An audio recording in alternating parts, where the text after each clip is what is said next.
Breaking news. See how Sanwo-Ore almost ruined my life. Reno, Omokri reports. Sometimes in 2012, it entered my heart to give back to Nigeria what they need. I have invited some white Christian military and missionaries to Nigeria in August 2012, and we visited an orphanage home in Abuja, which is called the Hope for Survivor Orphanage.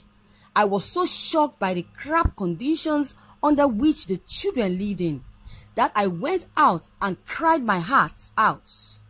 I then vowed that I would build an orphanage that would be as good as the house my children lived in America. I started building in December 2015. I never stole a dime and did a foster. I paid for this project myself.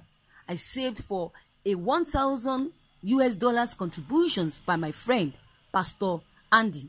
I was in government for 4 years as a presidential spokesman, and now I am perhaps the most vociferous critics of the General Muhammadu Buhari's administration. Yet, nobody, not even Buhari, Juta, can say this. That I stole money. I did not. My hands are clean, and I am very fulfilled that I set a record that you can serve in government in Nigeria without stealing.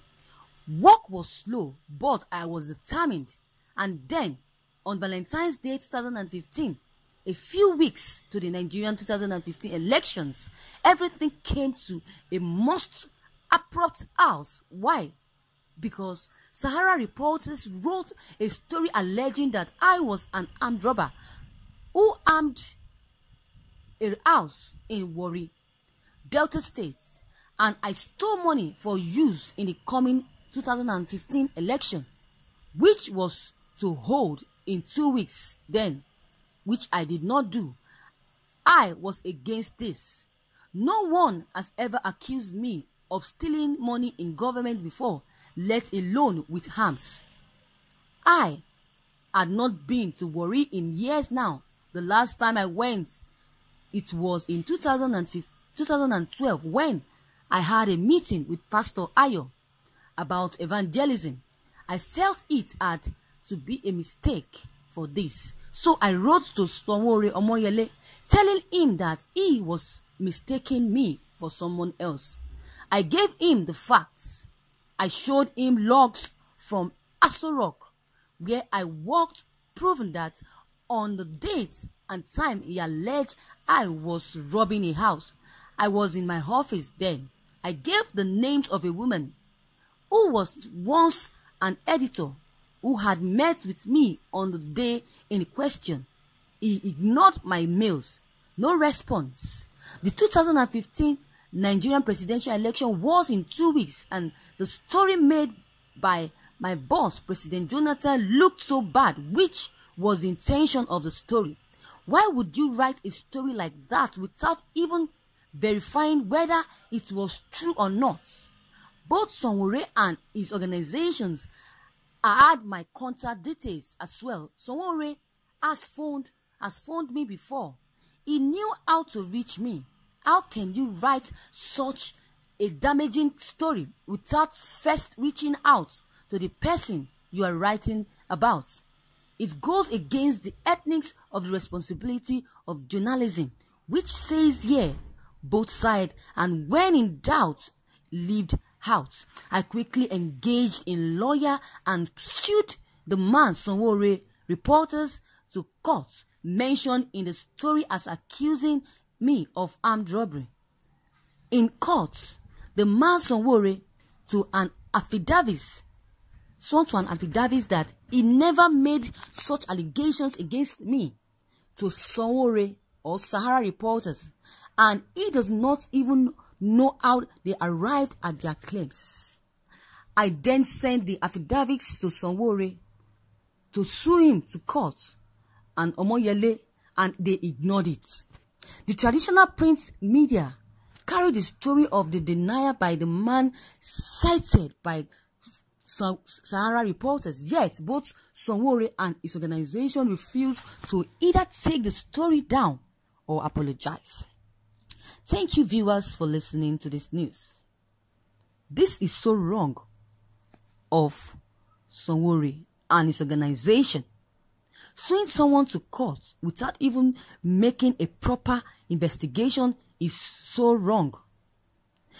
Accusing someone of stealing without even knowing if truly the person stole this money, without even knowing if truly what you are accusing this person of is true.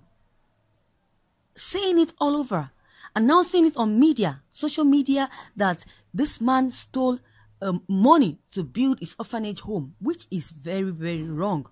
Even if he stole the money, you shouldn't be the one to announce this.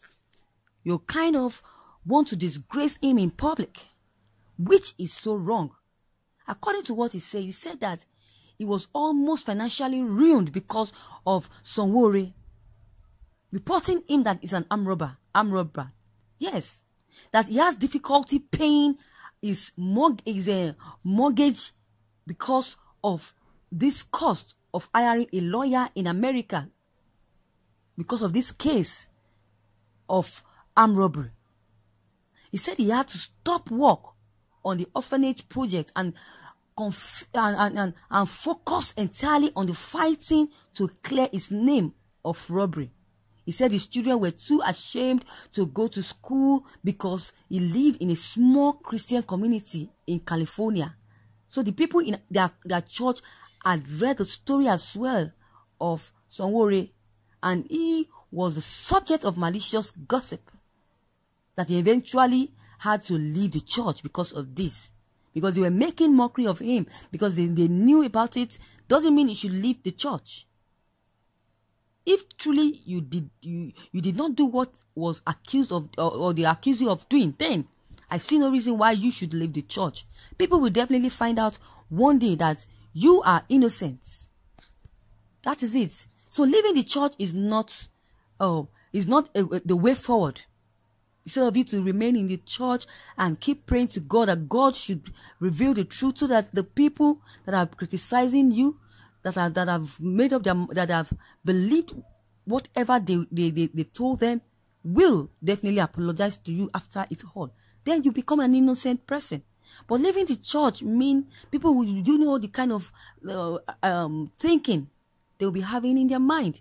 Do you know what they will be thinking in their mind? They will say that truly you stole this money, truly you are an armed robber. That is why you left the church. So viewers, what is your take on this news? You have heard it all from Sanwo-Ore accusing Reno Omokri from stealing. So your comment concerning this news is very much important. Please don't hesitate to drop your comment below the comment box. Click on the subscription button as well as the bell button for more updates. Thank you.